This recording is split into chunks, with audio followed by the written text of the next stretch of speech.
working on building one of the most valuable assets in your business. Actually, all month we're working on that, and that's your email list. And it is the best way to reach your customers.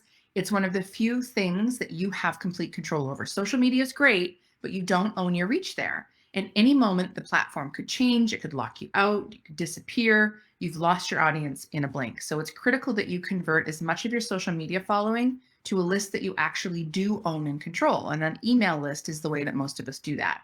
Now, the most common way to get people on your email list is with a lead magnet. So a lead magnet is something that you offer that your followers, your customers, or your prospects in exchange for their email address. So it could be a free download, it could be an event, access to a group, a training video, anything that gives enough value to your audience that they're willing to trade their email address in order to get access to it.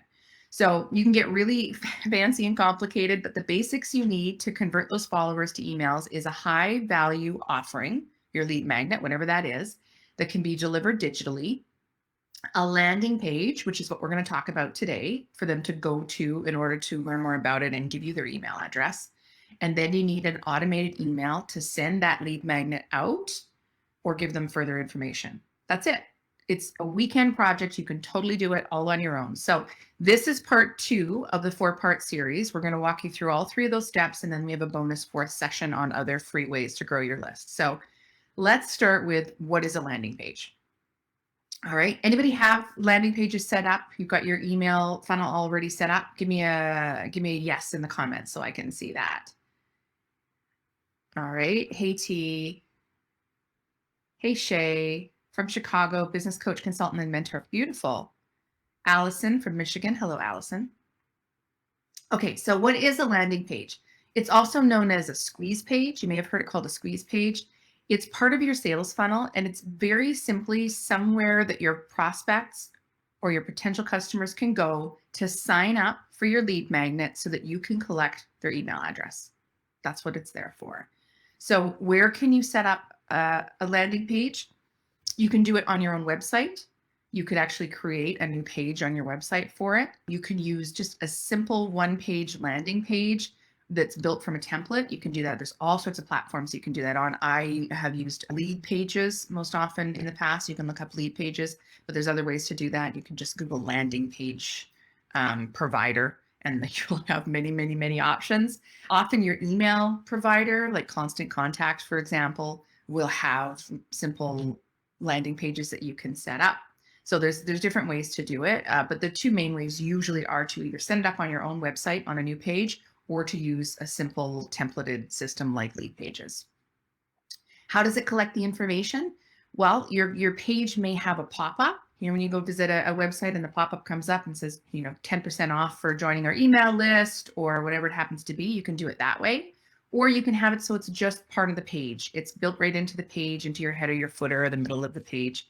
Either way will work as long as it takes that email address and it feeds it through to your email system. So here's the key. The landing page's only goal, one and only goal of the landing page, is to get them to sign up for your lead magnet. So you want to remove all the distractions from the page.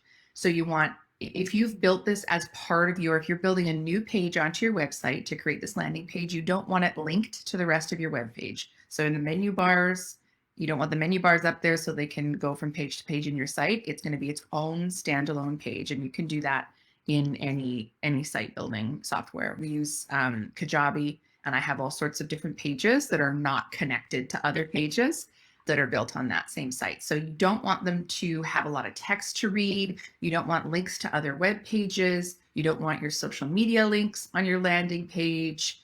Nothing else that they're going to get caught up and distracted by. You just want the basic information you need to get them excited about your lead magnet and to sign up for it. So, and on the form itself, where they sign up, you also want to keep it simple. The less information they need to input, the more likely they are to actually do it. So, it might be nice to have their last name, their birthday, their full address, all of those things, but unless it's absolutely critical information for what you're doing, just ask for their email address. If possible, just their email address.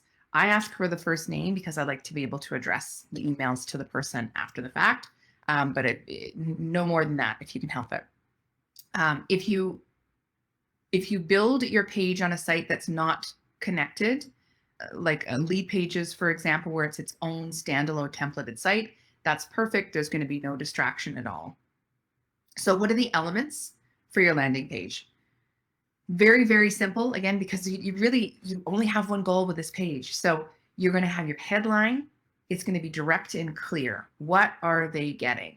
Right? Don't bury it down in the copy. Right up front, your free download for whatever, or your free mini course, or whatever it happens to be. You want to pull together any images, write any copy that's really going to entice them to sign up. And we'll talk a bit more about that in a minute. You're going to create that little form, that pop-up, or the form on the page that tells them how to sign up, put their email address, put their name in, and you're going to have a call to action, sign up now, get your download, join us for the course, whatever that sign up is. Make it powerful, make it really clear and simple. And just a side note, you want to have some kind of terms on your page about what you do with email addresses, especially if you're going to use Facebook ads or anything like that to drive people to this page, to drive traffic to this page, because Facebook will be looking for that. And they won't often approve the ad if you don't have some kind of terms on your page as to how you're going to use those email addresses. So make sure you include that as well. So some best practices as far as what to put on your page and how to do it. Number one, and the most important, is keep it simple. So no distractions, no links to other places, including your YouTube video links. Sometimes people will put a video on their landing page to talk about the thing, whatever it is that they're offering for people to sign up for, but it's actually hosted on YouTube. And as soon as they click on that video to play it, it redirects them to YouTube, and now they're gone from your page. So you don't want to do that. You don't want anything that's going to distract them or take them off of your page. Ask only for what you need, nothing more. Just their email address, if possible, email address and first name, that's it.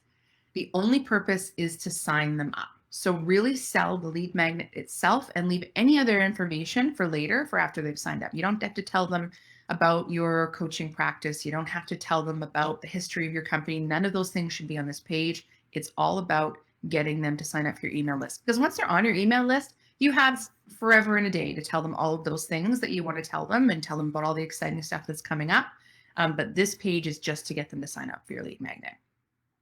When you're talking about your lead magnet, your free download, your course, whatever it is that you're going to give them a value, really focus on the transformation, not the stuff that they're getting. So for example, if the lead magnet that you're giving them access to is a course, or like a mini course maybe, or a download that tells them how to communicate with their kids, you don't need to give them a rundown of all the things you're going to teach them, but rather give them information on what that new knowledge and confidence will do for them. What's the transformation? So not a list of lessons that you're going to talk about, but talk about how, understanding their kids' needs is going to make them closer, how it's going to reduce the fighting, how their home is going to be more peaceful, and the relationship's going to be stronger. And so that's the transformation they're going to get from that download, that free download that you're giving them, right? So talk about the transformation that you're giving them with the lead magnet, not the stuff, whatever that is. And small transformations count. It doesn't have to be some huge life-altering thing. If you're teaching them how to play the guitar, 10 simple steps to play a chord on the guitar, they now get to enjoy playing music. It gives them a feeling of accomplishment, right? These are the transformations. Another tip for you, super important, that we always so often miss, is to keep that sign-up box above the fold, we say. So you want to keep it on the screen. So whenever they hit that page, your lead page or your landing page, you want the box for them to sign up to be showing, right? So you want it right up at the top of that page. You don't want to have a whole bunch of text and images and then the sign up box right at the bottom. Okay, so you can have one at the bottom. You could have two boxes on the page, but make sure that it's right up at the top so they see it as soon as they hit that page. Another tip for you, keep your branding consistent. So if you're using a Facebook ad or something like that, or maybe posts on your social media to push them to this landing page, make sure that the branding and the colors and all the things on that ad, however they found you, that post on your social media, match up with what your landing page looks like. So they feel that consistency. They feel like they're in the right place.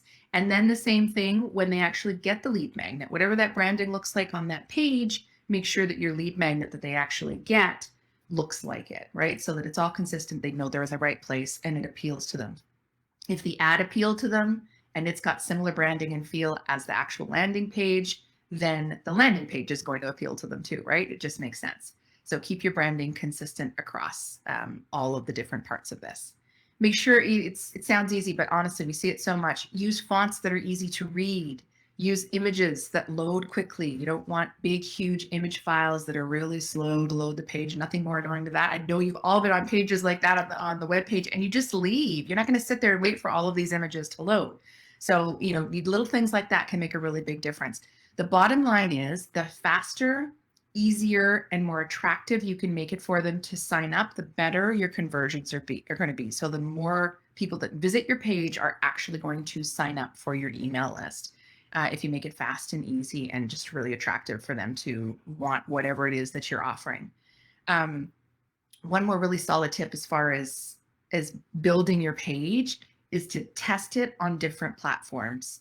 Whatever you build it on your computer, it's going to look great, right? If you use a Mac, if you use Safari, whatever it is, it's going to look great on that. But you need to also test it on Chrome. You need to test it on an iPhone. You need to test it on an Android, because every different browser, every different operating system will open it differently, and things are going to look different. Images might be funky. They might not be opening properly. A font may be substituted. You just don't know. Sometimes things will sit differently on a page. So once you get it looking great on whatever system you use, then find a friend with an iPhone or an Android, whichever one you don't have. Find somebody that uses a different browser or load it on your own computer and check it, and really, really check it on all the different systems as well. And another tip for you, you want to be able to test this, right? You want to be able to see how well it converts, to see how many people are landing on the page compared to how many people are actually signing up to be on your email list, right? Because then you know how successful it is, and you can start making tweaks to it. So if you're using a platform like Lead Pages, for example, they have great analytics. You can open up the back end and it's going to say, all right, 500 people visited your page and only 50 people signed up for your lead magnet. So you can see, okay, there's a problem there. I need to do something to this page to make, obviously I'm getting people to the page, I'm attracting them to the page, but something on this page is stopping them from signing up. What is it, right? And then you can start to look at how to fix that. So the analytics are really important.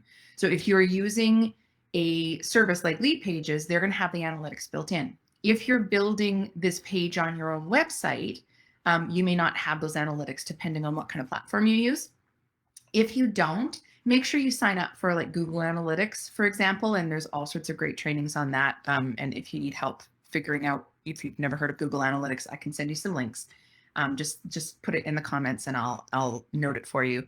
But it's free and it will give you similar information so that you can tell how well your page is converting, how well it's changing those people that are coming to the page into people that actually sign up for your email list. It's really important to be able to do that. Otherwise, you just don't know how well it's working.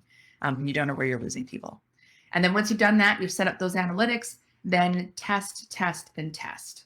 So if your conversion rates aren't what you want them to be, if not as many people are signing up as you would hope compared to how many people are actually landing on your page, then you make small changes and see how it affects it. And that's how you slowly get to tweak that page and improve your conversions to get them as high as they possibly can be. It's going to take some tweaking and some changes, and little changes can make a really big difference. So test it each time you make a change, see if it performs better or worse, and then you know where you need to go with it from there. This is something that you really can do. If you're not a tech person, it sounds complicated, but it really isn't, because it should be such a simple page. So don't overthink it, just get it going and get testing.